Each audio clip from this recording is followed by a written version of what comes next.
সংশোধন নয়, সংবিধান সংস্কারে কমিটি গঠনের প্রস্তাব দিলে এতে অংশ নেবে বিরোধী দল, এমনটাই জানিয়েছেন জামায়াতে ইসলামীর সেক্রেটারি জেনারেল মিয়া গোলাম পরোয়ার।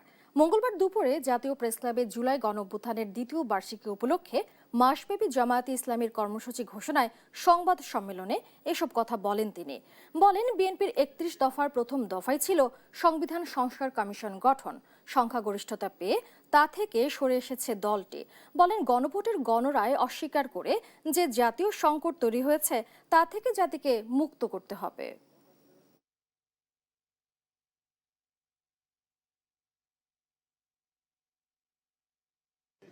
আপনারা বলেন মেজরিটি নো, আপনার পার্লামেন্টের মেজরিটি ব্যাখ্যা এক, আর গণভোটের 70% মেজরিটি কিন্তু আরেক।